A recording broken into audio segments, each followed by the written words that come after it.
To you and welcome to today's edition, the Friday edition of Hard Facts, originally live from your number one talk station, 92.3 Nigeria Info here in Port Harcourt. I'm Dio.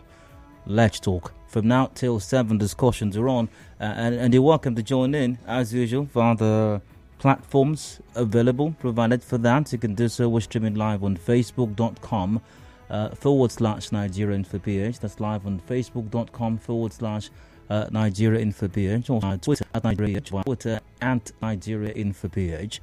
The appropriate time to call the number 070 0923 0923. Now, how's your week gone so far? And today is, as well. It's the weekend. Friday's here, officially kickstarting the weekend, and I hope that you have a good enough time, as good as possible this weekend, and get some much needed rest as well.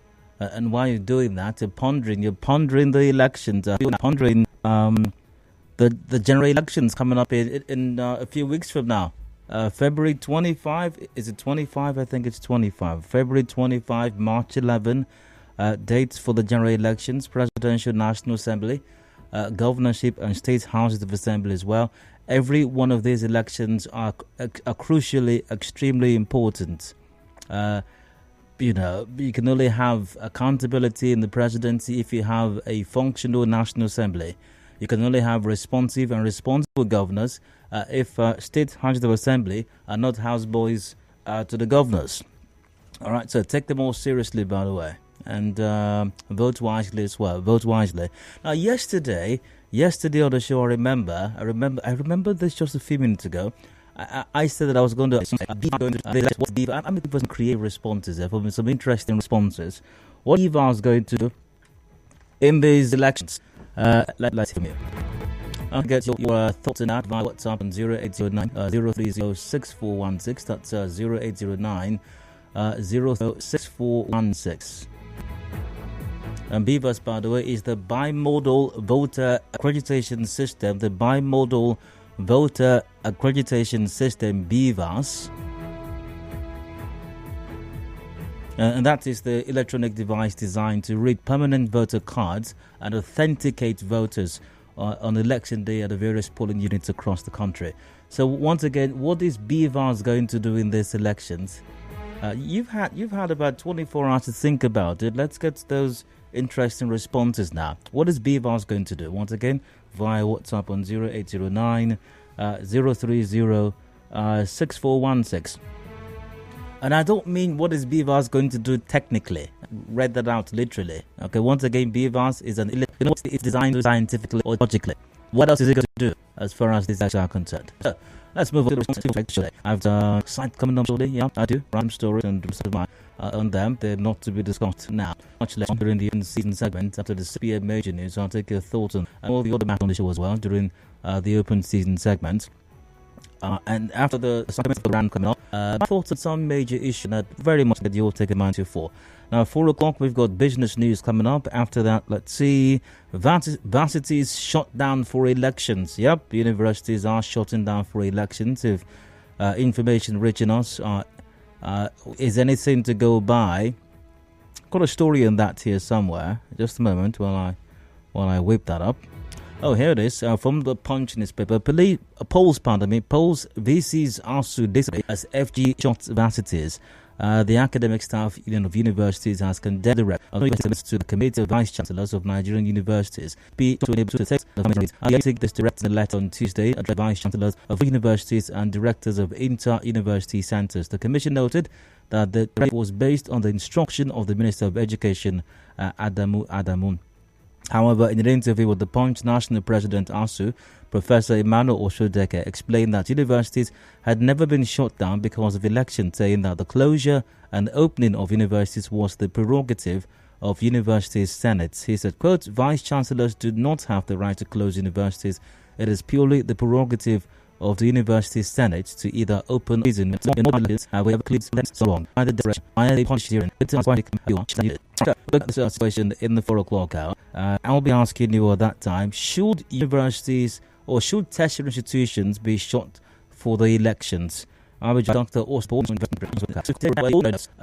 ordinary no that's now show start today. We're going to take a look at this. Why don't they tell the Reserve Bank of Nigeria for the phasing out of the old naira notes still remains, or it has been suspended following the Supreme Court injunction obtained by some northern governors.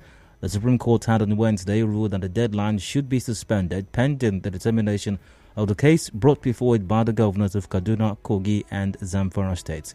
The court has fixed February 15 to entertain the case. However, the AGF, Minister of Justice Abubakar Malami SCN, in response to the suit late on Wednesday, among other things, said the Supreme Court lacked action on the matter. I know that there's a Council of State meeting that took place today, maybe still going on. Don't have that detail right now.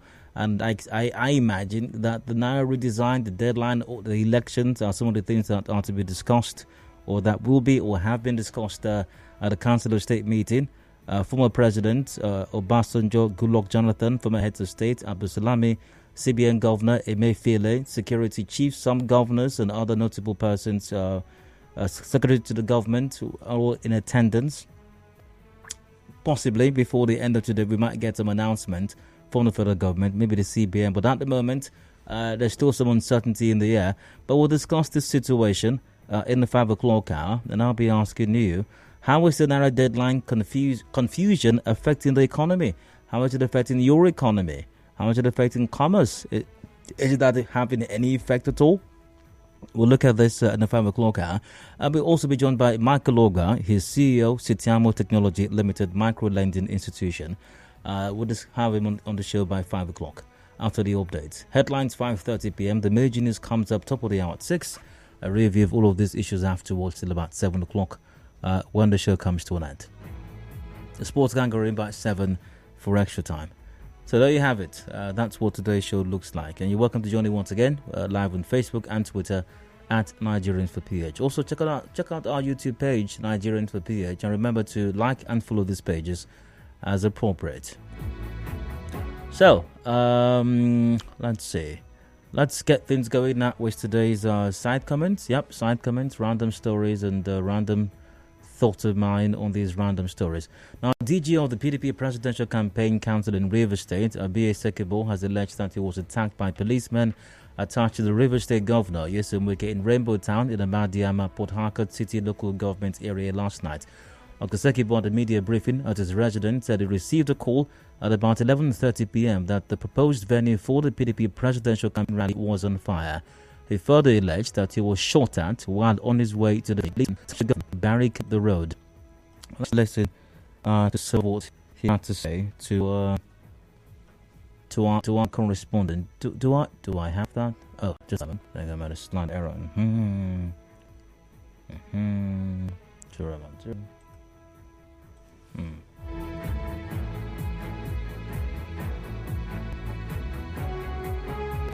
I think to have that. I'll get into that later on. Also called on President Buhari to call Governor Imke to order a verdict of one old DJ in Rivers State. Said that has been reported to police.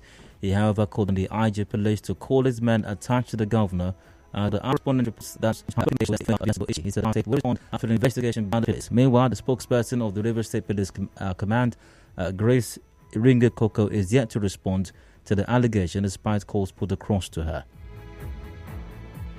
And here's what I have to say about this. Obviously, we have a problem on our hands as far as the coming elections are concerned. Speaking of election violence, there have been several allegations by political parties, opposition parties in Rivers State, governorship candidates and other party supporters that they have been attacked, and they are being attacked either at their campaign venues, their campaign materials are destroyed. Sometimes they are even prevented from accessing campaign grounds or campaign venues. They are beaten up, they are attacked, they are shot at. And one wonders, I wonder why the Rivers State Police Command has not been able to make any arrests. Whether the allegations are true, or whether it's true, or whether the allegations are false. I mean, if the allegations are false, that in itself must be a crime. So why the Rivers State Police Command has not made any arrests? And by the way, for a lot of these allegations, individuals were mentioned, names were mentioned. Supposedly, those who made the allegation reportedly have some evidence to back up their allegations. Why the Reverend CPO Kong and his children have not arrested any, and no information that anybody has been picked up or been invited for questioning based on these allegations of attacks on opposition party members in the state is quite beyond me. Especially with recent happenings where people are not to attend right now, but articulate with us.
You're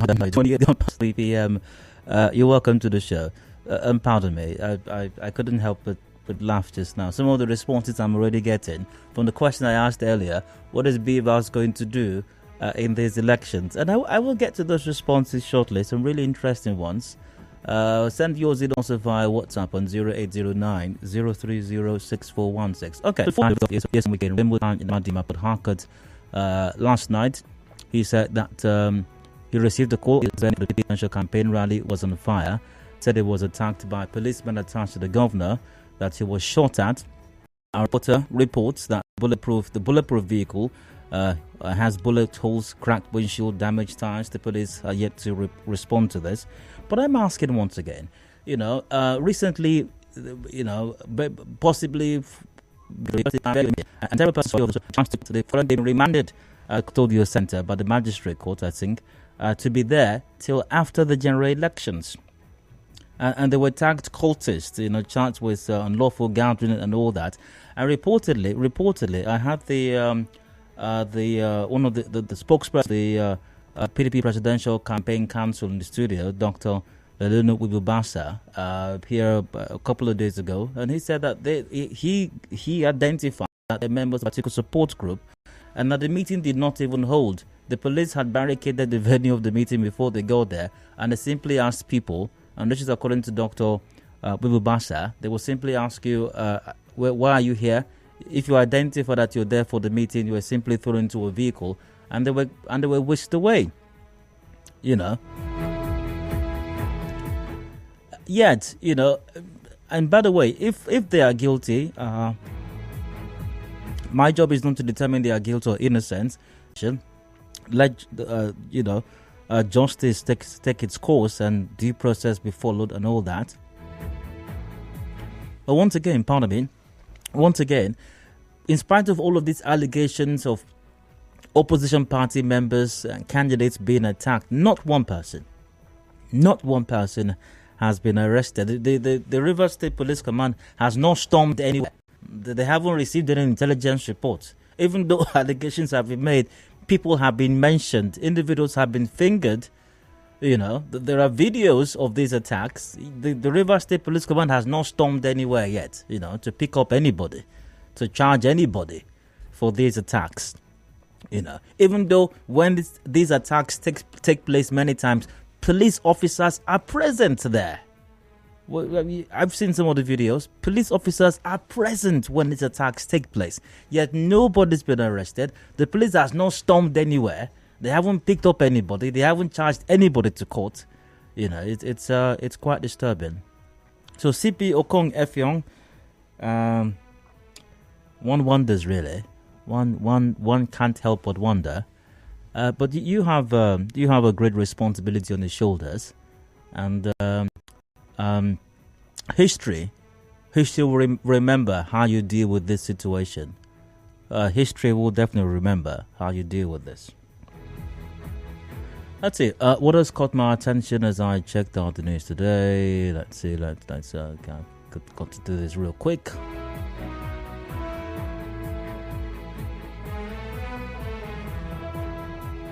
Oh yeah, I mean, a lot of deadline situation, how it's affecting traders and this and that, the coming elections. Well, so as I wrap up today's segment, let's go to those responses now. I asked the question earlier on: what would BVAS do in these or for these elections via Facebook? Ebenezer Pepper goes: BVAS would eradicate corrupt politicians. Let's go over to WhatsApp now, where I've cited some really interesting responses. Oh, there's so many of them now. Apologies, but I would not be reading the ones that sound like textbook definition or some dictionary definition of BVAS. No, that's not what I was looking for. But thank you for sending them in anyways. Okay, I'm getting a lot of... So, Emmanuel goes, it will give honorables and excellencies sleepless nights. That's a very good one. BVAS will prevent all forms of rigging on election day. That's indeed, it will... BVAS will destroy the structure of ballot box snatching. Yes, it will do that also. It will definitely do that.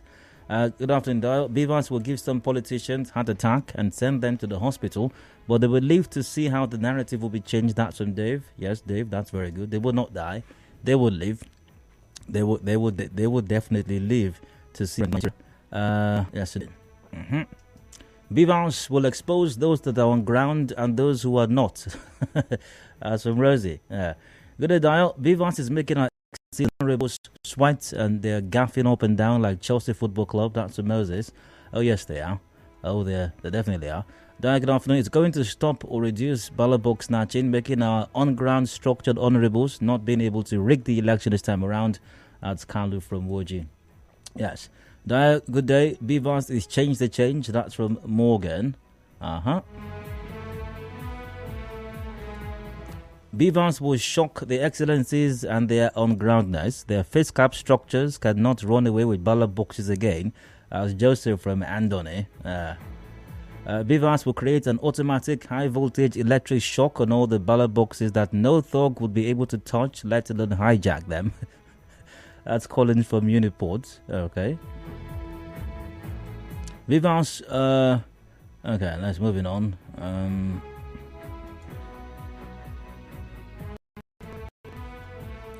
Good afternoon. BVAS is going to end. Okay, you carry 16 ballot papers to that corner and start thumbprinting. Let me thumbprint on this 25.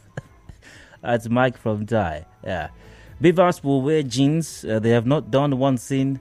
Drink pure water, buy ugu, carry naked babies.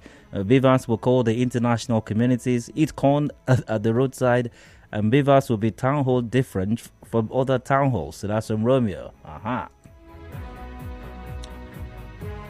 BVAS is going to stop hijacking the materials and distortion of the electoral process. BVAS will be singing as they paint them, they sweet us. As they sweet us, they pepper them. That's a good one. That's a good one. BVAS will bring sanity and sanctity. It will alleviate the plight of the citizens and a shock to our honorables. That's Esau. That's it. BVAS will collapse, uproot, dismantle, and permanently bury political structures and their owners from our political landscape, and that's from Leslie. BVAS will expose the nature of our electoral processes. Oyibo by Michael goes, BVAS will create a wall of Jericho between the elections and Oga boys.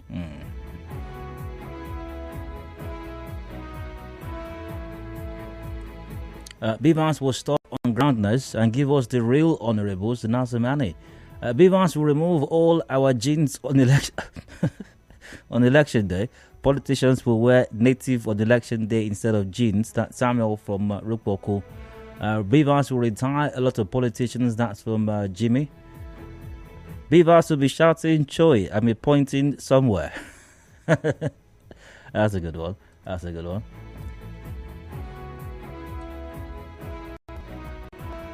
Dial, there will be no more announcing results under duress. That's from Kelechi Kenneth. All brilliant responses as far as what BVAS is going to do. And BVAS will do this, and BVAS will do more. On election days, go out with your PVC, go to the polling units, and cast your vote. And vote wisely as well. Well, that's it for side comments. Very, very short break. When I return, today's round comes up. Do please stay with us. Politics.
Hello, welcome back. Still had Factor Nigeria info here in Port Harcourt. I'm Dyer, and I'd like to rant for just a bit.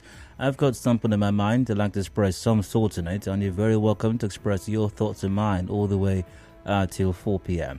Now, for today's rant, you know how it is that Nigeria's leaders love intelligence reports. They love it a lot. And whenever they need an excuse or an explanation for some action that is mind-blowing, some action that is confounding, some action that the average Nigerian cannot comprehend or understand, is always hinged on, intelligence reports. Intelligence report is a miracle worker. I mean, it causes us to do all kinds of things. So, because of their affinity and love for intelligence report, and we all have to play our roles. I've got to play my role as far as helping government. I've decided to provide government, the federal government especially, with some intelligence reports today. Intelligence report. I'm not sure that the federal government knows this, so that's why it's important as a patriotic citizen to provide information that will help government. That's what citizens.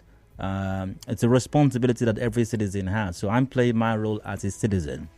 Now, what is this intelligence report that I want to pass across to the federal government? It's very simple, really, and I need to tell the federal government that most of its agencies do nothing. Yeah, it's that simple, really. So I'm telling the federal government, allegedly, of course, that most of its agencies and departments do nothing. They do nothing. And I think top on the list of those agencies or departments of government that do nothing is the NMDPRA. Yes, the NMDPRA does nothing. And that is the Nigerian Midstream and Downstream Petroleum Regulatory Authority. This is intelligence report to the federal government at NMDPRA. And very likely other agencies of government do nothing. The people there, They receive salaries. Some of them are possibly even referred to as big men. Some of them in their communities will be referred to as honorables. They go about in SUVs and wetsuits and but they do nothing. They have air-conditioned offices. They earn a salary at the end of the month for doing absolutely nothing. Nada. Zilch. And I hope the federal government will take this intelligence report serious, so that it will not waste its time by giving directives to the NMDPRA. But because the federal government has done that again, but they would not know that NMDPRA would not do anything. Possibly they're watching Telemundo right now, and they're not even aware of the directive that's come from the federal government. So here's a story from the Punch newspaper. FG vows sanctions for fuel marketers rejecting POS transfers. Here's the story. The federal government on Thursday commenced the deployment of security agencies to filling stations across the country to enforce the use of point-of-sale machines and the acceptance of bank transfers at various outlets. It vowed to deal with all marketers who reject POS machines or bank transfers from customers, stressing that the move became vital following reports that some filling stations were culpable as regards this development, despite the severe cash crunch nationwide. If you were on the show yesterday, you must have heard a couple of folks complaining about this, that filling stations in Port Harcourt, some of them or a lot of them, are not accepting payment with cards, POS or transfers, that they insist that you must pay cash. Of course, that must be legal in some or many ways even. Now, the government's directive to marketers came through the Nigerian Midstream and Downstream Petroleum Regulatory Authority, yes, the NMDPRA, in a statement issued in Abuja by the agency's general manager, corporate communications and stakeholders management, Kimchi Apollo. And I'm almost certain, allegedly, that the NMDPRA will not do anything about this. Once again, why the federal government has to issue some special directive or special order is beyond me. Because once again, this is one of the NMDPRA's responsibilities. It is their job. It is their job. But of course, I'm sure if you ask somebody in the NMDPRA what it is going on in Port Harcourt, for example, you probably hear something like this. Okay, you mean that filling stations are not collecting transfer and POS? Are you serious? Okay. We will look into it. We didn't know that something like this was going on. No. We didn't know. See, that's why we're always asking the public to provide information. That's why we're telling the public. We're always telling the public to provide information for us. You see, my number is out there. My number is out there for the public to provide information for us. We cannot be everywhere. That's why we need information from the public. When we get information, we will act on the information. So we'll send our people out now to go and check this. So the NMDPRA has no idea. Once again, the usual thing we're dealing with, that everybody else, literally everybody else, knows what's going on, except the agency or department of government whose only job is to know that particular thing. That's why they were created. That's why they have a job. That's why they're being paid a salary. But somehow, miraculously, they just don't know. They have no idea. So I hope the federal government is aware, and I doubt that they are, because if the FG is aware, they will not give this directive to the NMDPRA. Because one of the things the NMDPRA is supposed to do, by the way, is to address matters of hoarding of petroleum products by marketers, address matters of inflating pump price of petrol or other petroleum products. But are they doing that here in Rivers State? Our reporters have been asking them questions for weeks or months now. No statement, nothing from the NMDPRA here in Rivers State regarding the pump price of petrol that's been astronomically high for several weeks, if not months, in Rivers State right now. The NMDPRA knows nothing. They do nothing. And I'm surprised, really. I'm quite shocked here, because you would think that the FG knows this already. They had an example. They had a recent scenario which should have made this clear to the federal government. And I think I used this story yesterday or 2 days ago on the show. A story here from Daily Trust. Just a moment. That comes up.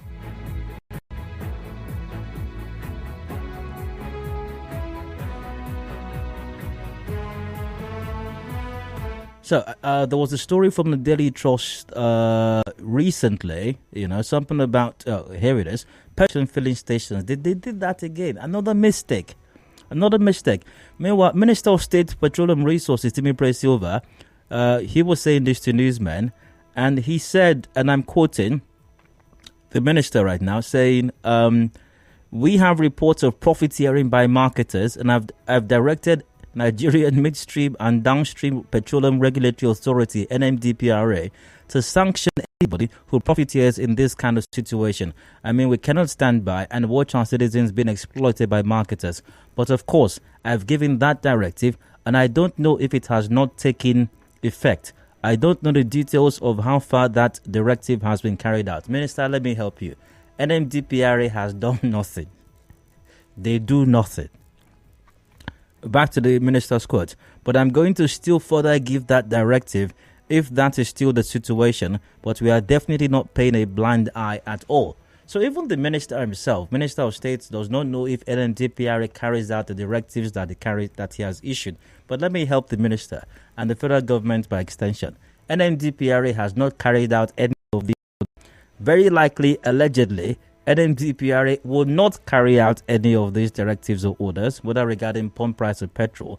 And the latest one about filling stations not accepting other forms of payment except cash. Very likely, allegedly, NMDPRA will still do nothing about it as well. And when we question them, either they say nothing or they say they don't know, and they're waiting for the public to provide them with information that their number is everywhere. And they're waiting for information for the public so that they can send their people to go and check it out.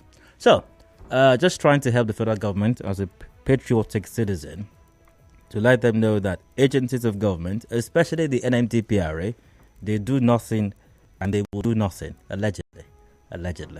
On that note, I end today's round. Thanks for listening. Hope you went. But let's get your ticket. My line's open. Call 070-0923-0923. Join me via Facebook and Twitter at Nigeria Info PH. That's facebook.com/Nigeria Info PH. Via Twitter at Nigeria Info PH as well.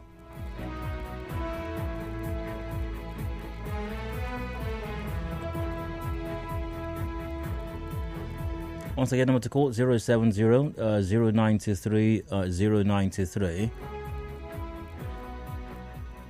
Also join me via Facebook and Twitter at Nigeria Info PH.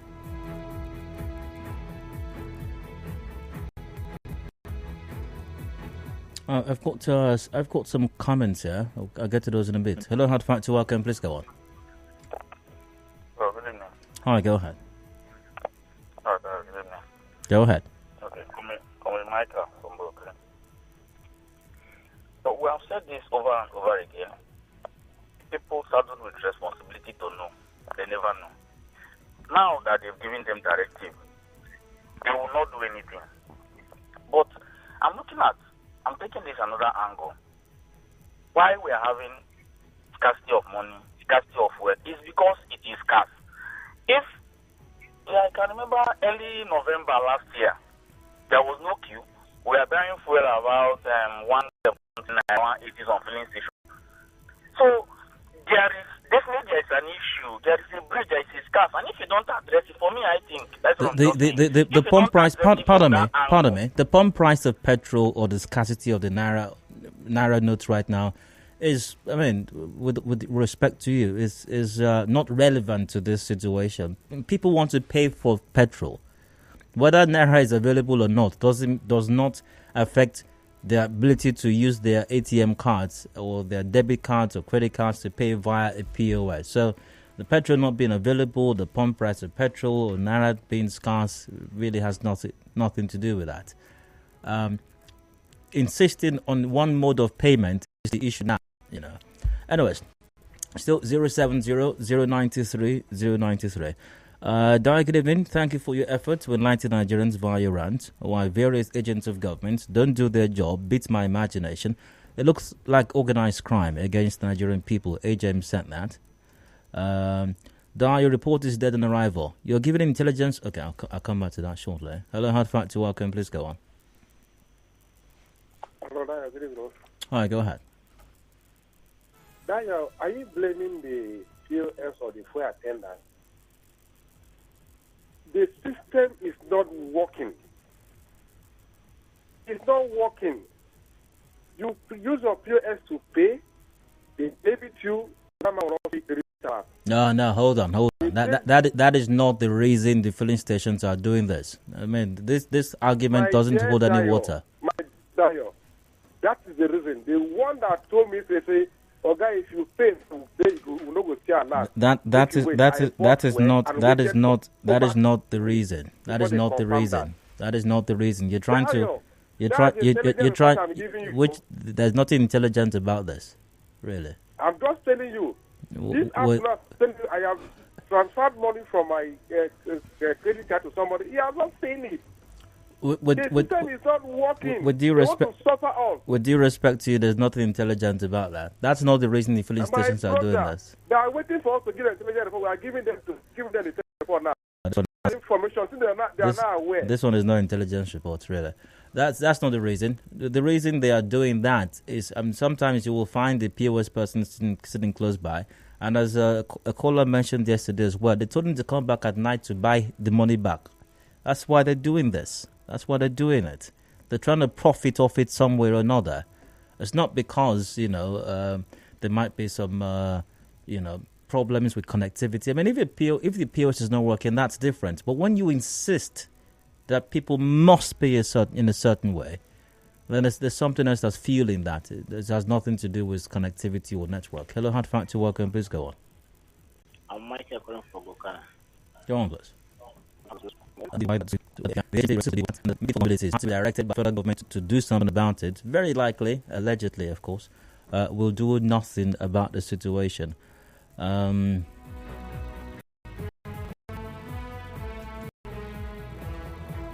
They're requesting for cash in order to sell the money for POS agents. That's from Mali. That's why they're doing this, really. That's why they're doing it.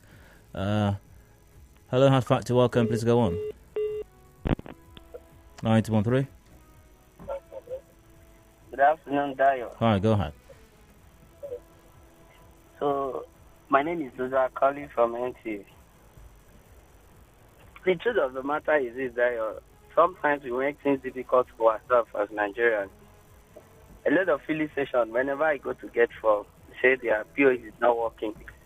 They just purposely do it, not because of anything, not because the transfer is not going on. They just want to punish us. And if the government has been directive, just like you have said, though I heard it on this also, what are they waiting for? Is it that they don't know the road to the filling station, or what are they waiting for? And by the way, the DPP, the one you call, and the PPMC, are they the same thing? Are they the same people?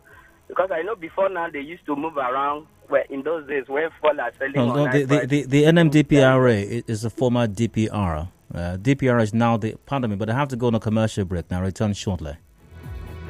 Stay with us. Nigeria Info. We'll be there.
Facts.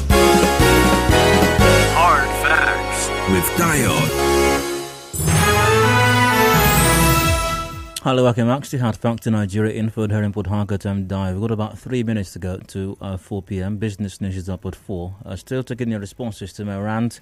The federal government has vowed to sanction fuel marketers rejecting PoS and transfer payment and has directed the NMDPRA to address that. Very likely, as they have done nothing in recent times, allegedly they will do nothing on this as well. Hard Facts, welcome. Daya, don't you think it is a bit absurd? Pardon me?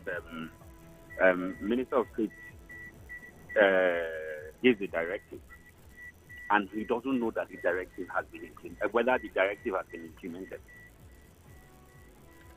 You know, that's sometimes you wonder about this government, this particular regime, and you wonder what is wrong. You know, how does a minister, does he not have people that report to him, that need to get back to him as to maybe the challenges or the difficulties in affecting his directive?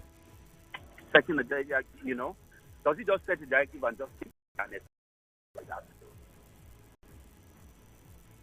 No, I think it's quite crazy. It's quite absurd.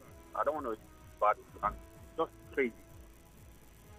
Thank you. You're welcome. That's it. To wrap up this segment, maybe a few more comments right now. Let's take this one. The NMDPRA will likely set up a standing and investigative committee to verify the authenticity of your intelligence report. Thank God I have my valid PVC. That's from CH. That directive is akin to Governor Wike's directive to the Rivers State Commissioner of Transport to furnish the Nembe Boni Bile jetty within 1 week or be sacked. And there is no furnishing till date and nothing happens. The Honourable Minister is just acting the script to the federal government to the boys. All is fake. If you go to rubber and ask them to give you fuel of 1,005, they will sell fuel of 1,400 for you. So if you pay through the POS, they will not be able to remove the 100 naira change for the rubber. Anyways, that's that for now. We go business news to put at 4 p.m. When I return, does ASU have a problem with universities shutting down for the elections? Dr. Austin Sado joins me for that conversation. Do please stay with us.